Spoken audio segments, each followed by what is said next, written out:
Pertama, saya mohon izin mengganggu zikir, doa dan juga sholat bagian jamaah sekalian, karena memang alokasi waktunya yang cukup disesuaikan gitu ya kira-kira ya. Jadi mohon maaf sekali lagi. Dan siang ini insya Allah kembali dengan saya yang berkaitan dengan kajian neurobiologi Islam gitu ya. Jadi atau neuroscience Islam, dari lanjutan yang kemarin. Kalau kita kemarin kita bahas kemarin waktu giliran saya di sini, kita cerita tentang gimana kita kita dapat toksik negatif dari gadget-gadget kita, jaringan saraf kita. Hari ini kita bicara tentang otak ya, otak kecil. Tapi jangan salah, karena kalau otak kecil, kalau apalagi di sini mungkin ada rekan-rekan SMA yang atau rekan-rekan S1 ya, Bapak Ibu juga yang dulu pernah belajar tentang biologi. Itu kalau otak kecil berarti ada hubungannya di kepala kita, ada otak besar dan otak kecil. Ini sebuah kiasan aja, makanya saya kasih tanda kutip gitu ya, postruk. Di sini otak kecil di dalam jantung kita, nah gitu ya, di dalam hati kita sebenarnya gitu ya. Jadi seperti itu. Apa hubungannya? Makanya saya kalau saya kasih judul The Little Brain Inside the Heart gitu ya, cukup di PPT saya nanti, wah ini nggak ada Islamnya. Nah kita tambahin gitu ya, tambahkan ini hubungannya sama sebuah hadis yang terkenal. Bapak Ibu yakin sudah pernah mendengar hadis ini ya. Bahkan kalau hadis yang paling top yang Bapak Ibu hadirin semua hafal di sini kan pendek ya, innama a'malu binniyah gitu ya. Kalau itu hadis yang paling kita hafal, tapi saya mau cerita aja. Kalau ini adalah hadis yang saya pertama kali belajar di pelajaran agama Islam di kelas 4 SD saya dulu gitu ya. Itu cerita saya gitu. Ini ya, saya waktu itu dapat guru agamanya yang benar-benar baik gitu ya, sehingga kesan sampai sekarang terhadap almarhum Allah yarham Abdul Rahman itu teringat sampai sekarang gitu ya. Senyumnya dan lain-lain, masya Allah. Kita bahas ini ya sekarang. Kita bahas tentang hadis ini, apa hubungannya dengan saraf yang ada di dalam jantung kita, di dalam hati kita gitu ya. Kenapa jantung, hati, kolbu gitu ya. Hari ini mari kita kupas sedikit gitu ya. Insya Allah saya dikasih alokasi waktu 30 menit, insya Allah nggak sampai 30 menit gitu ya. Jadi kita sama-sama baca hadis ini dituturkan oleh Rasulullah SAW. Ala wa inna fi jasadi mudghah ya. Jadi di dalam tubuh kita tuh ada segumpal daging gitu. Jadi iza solahat jasadun gitu ya, kullu gitu. Jadi kalau misalnya segumpal daging itu baik, maka seluruhnya akan baik. Nah, gitu ya. Tapi kita teruskan gitu ya. Wa iza fasadat jasad kullu gitu ya. Kalau misalnya segumpal daging itu buruk ya, maka semuanya akan gitu ya. Jadi fasadatnya dua kali gitu ya. Dikatakan kalau sedikit satu jelek, semua jelek gitu ya. Jadi apa sih gitu ya? Ala wahiyal qalb. Nah, di Indonesia gitu gitu ya, di Indonesia kan kalau kolbu itu adalah hati gitu ya. Hati itu maka mengacu pada sebuah organ. Maka kalau kita bicara hati secara organoid gitu ya, secara organ gitu ya, maka kita akan bicaranya liver yang ada di rongga perut sebelah kanan nih ya. Ini ada rongga perut sebelah kanan, ini hati kita, hepat. Tapi itu hepat, liver sebagai organ. Itu subhanallah, itu organ terbesar di dalam tubuh kita. Jadi minus lemak. Jadi kalau kita hilangkan lemak kita, sepertiga berat badan tubuh manusia yang normal itu sepertiganya adalah liver. Itu hati. Tapi apakah hati itu yang dimaksud dalam hadis ini gitu ya? Ternyata Rasulullah SAW itu mengkiaskan bahwa hati ini adalah satu organ yang bisa merasa. Nah, gitu ya. Jadi di hadis Bukhari ini Rasul menyatakan bahwa qalbu ini adalah sebuah organ yang bukan hanya berfungsi secara fisiologis ya, dalam hal ini adalah memompa darah ke seluruh tubuh kita, tapi juga di situ ada bagian yang difungsikan ya oleh tubuh itu untuk organ perasa. Nah, gitu. Maka di bahasa Indonesia ini kurang terintegrasi. Kenapa? Karena kalau terintegrasinya kolbu, heart itu kalau di Inggris kan gitu ya, heart itu maka terjemahkan sebagai jantung gitu ya. Tapi di mana gitu ya, kalau di mana kamu rasakan itu ya, in my heart gitu ya, di dalam hati. Nah gitu kan, selalu begitu. Tapi kenapa di dalam kolbunya sebenarnya. Jadi sebenarnya apa yang dimaksudkan di dalam hadis ini ya, dari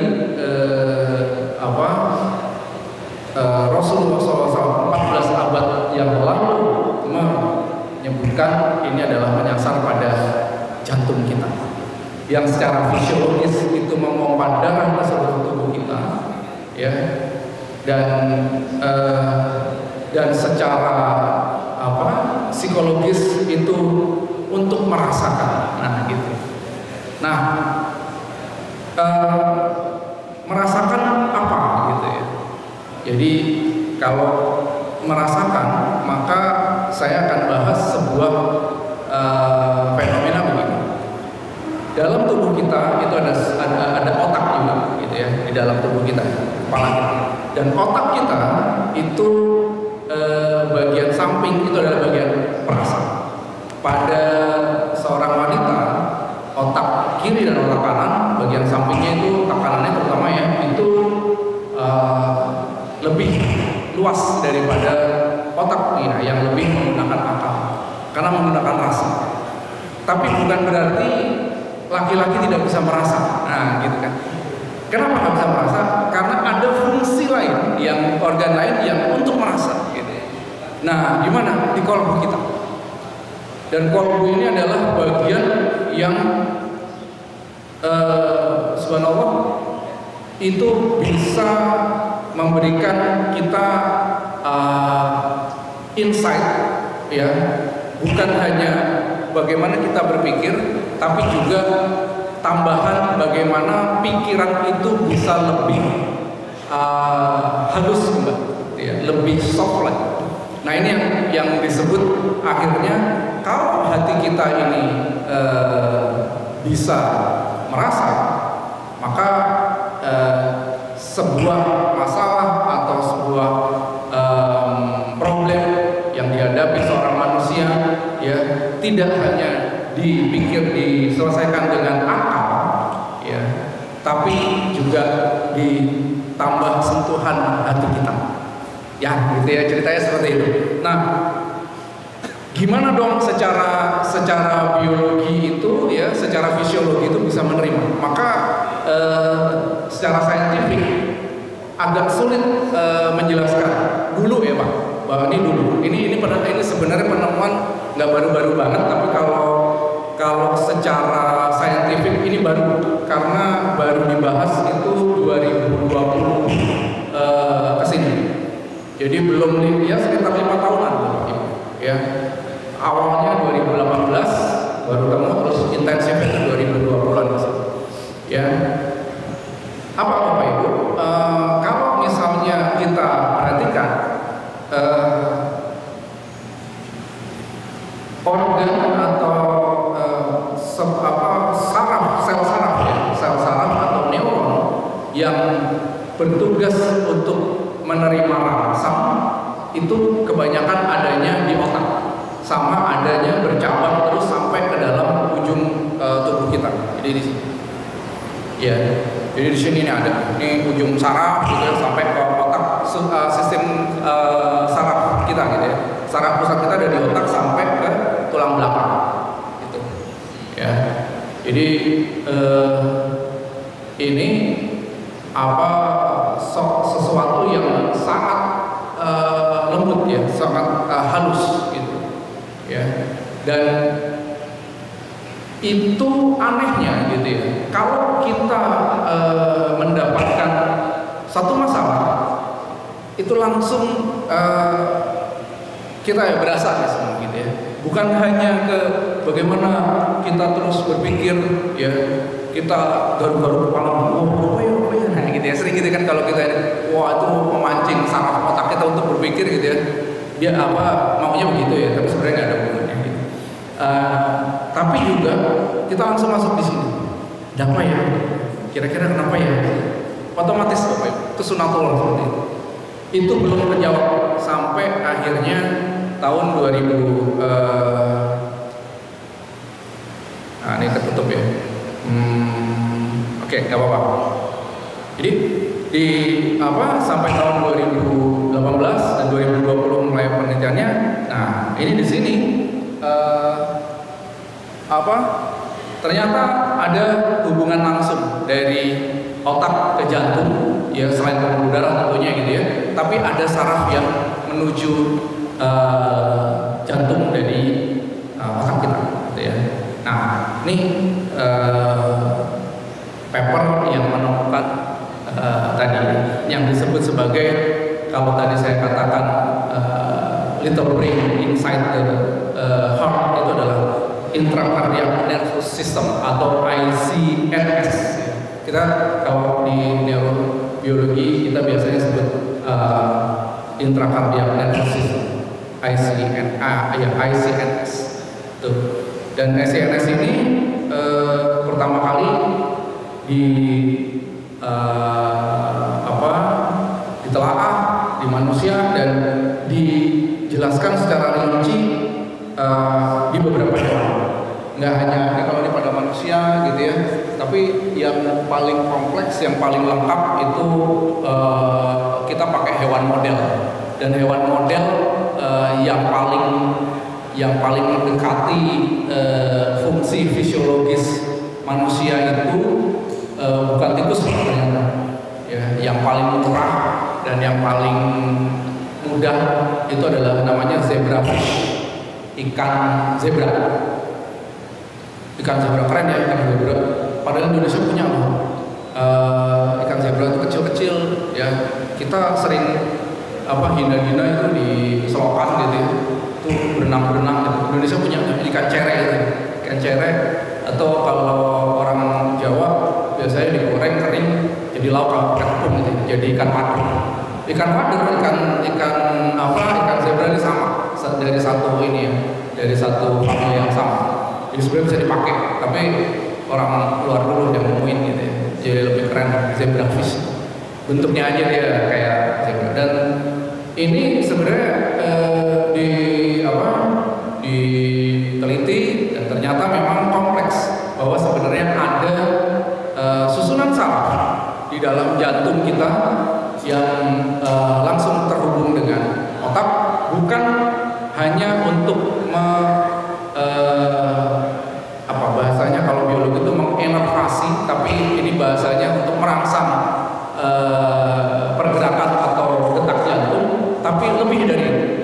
Jadi dia mengatur rasa dan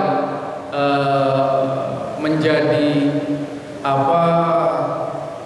berhubungan dengan ilham yang kita dapati gitu ya. Jadi di sini kita dapat. Nah itu baru ditemukan ya, dan 14 abad yang lalu Rasulullah SAW sudah mewanti-wanti kita, ini loh, kalau kita mau baik, jaga kolbu kita. Kenapa? Ternyata gini, kalau kita baca cerita-cerita Nabi ya, bukan hanya dari Rasul ya, tapi cerita-cerita Nabi terdahulu,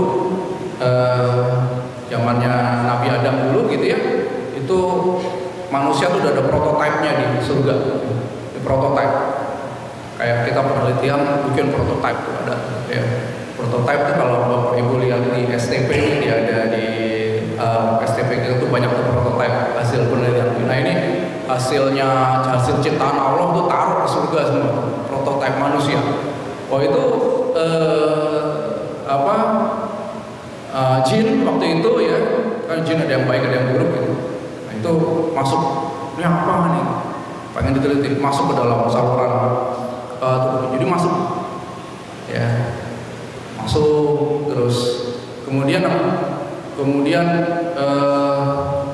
keluar lagi, masuk dalam, terus masuk ke jantung, dalam pembuluh darah gitu ya, semua dimasukin sama si jin ini, yang akhirnya panjang ceritanya gitu ya, sampai akhirnya jin itu ada yang kafir, jadi iblis, jadi setan, masuk dalam tubuh itu. Gimana caranya masuk? Dan kenapa setan atau jin itu suka masuk ke dalam tubuh kita? Karena kita pun juga lengah untuk menjaga itu, gitu ya. Makanya kenapa? Karena di dalam jantung kita ini kan terdapat gerakan untuk memompa darah ke seluruh tubuh. Dan di dalam darah itu banyak makanan, nutrisi. Dan ingat, balik lagi, kita diperintahkan ya kalau makan itu mengikuti sunnah Rasul. Jadi dengan tangan kanan, nggak boleh senderan, gitu ya. Terus baca basmalah, gitu ya. Doanya juga banyak, gitu yang kita bisa ikuti. Kenapa? Karena untuk menghindari itu tadi, ya. Kenapa? Karena supaya setan ke dalam tubuh kita tuh nggak suka sama apa yang ada di dalam darah kita. Zohirnya seperti itu, ya. Tapi balik lagi, ketika setan udah masuk sini, mudah sekali untuk